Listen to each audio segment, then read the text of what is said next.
कहानी है सुंदरवन जंगल की, जहाँ टूनी अपने 3 बच्चों के साथ रहती थी।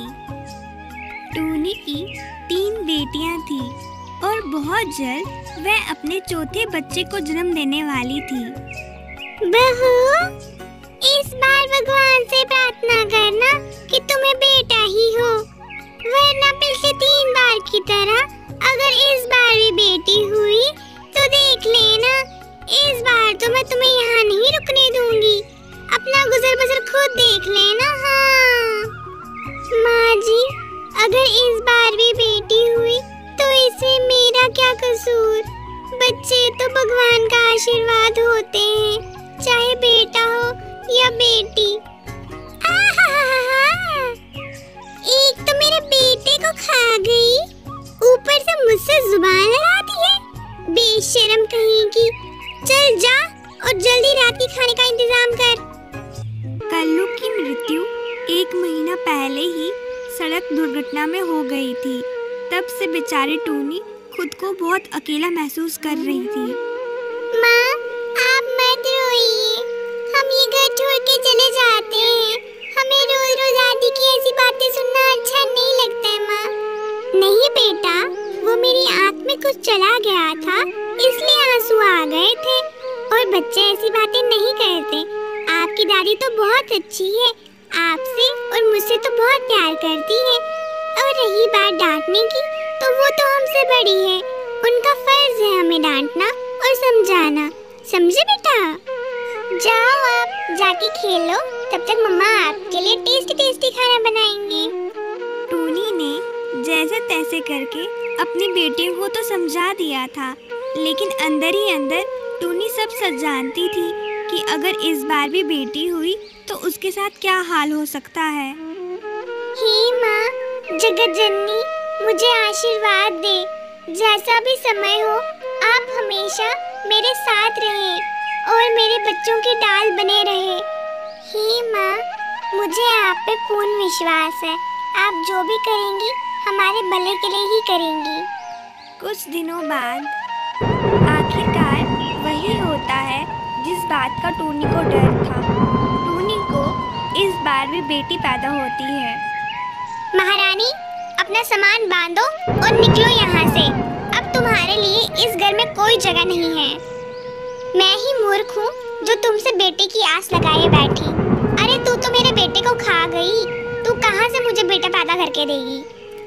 नहीं माँ जी, ऐसा मत कहिए, मुझे घर से बाहर मत निकालिए। मैं अपनी 4 बेटियों के साथ इतनी रात में कहाँ जाऊंगी? बाहर बहुत तूफान है माँ जी, मुझे अपने घर से मत निकालिए। दादी, हम आपके आगे हाथ जोड़ते हैं, हमें इस घर से मत निकालिए। हम कहाँ जाएंगे? हम आपके सभी काम करेंगे, आप जो भी बोलेंगे हम आपकी सारी बात मानेंगे।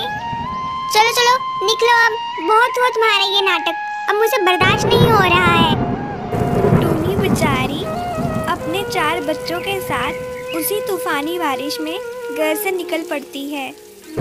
टूनी उस तूफानी वर्षा में चलते चलते एक गुफा के पास पहुंच गई और वह अपने 4 बच्चों के साथ वहीं रुक गई। जैसे तैसे उन लोगों ने अपनी रात उस गुफा के अंदर गुजारी।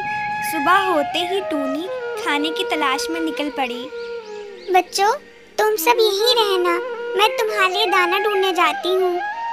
टूनी अभी घर से दाना लेने के लिए निकली ही थी, तभी अचानक से उसकी नज़र जमीन पे पड़े एक कौवे की ओर चले जाती है।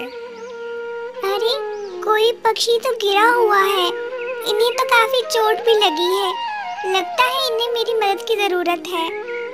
ये कहते ही टूनी ना आव देखती है ना ताव, सीधा कल्लू के पास चले जाती है और उसे जल्दी से अस्पताल पहुंचा देती है। टूनी बहन, मैं आपका धन्यवाद किस प्रकार करूं, मुझे कुछ समझ नहीं आ रही है।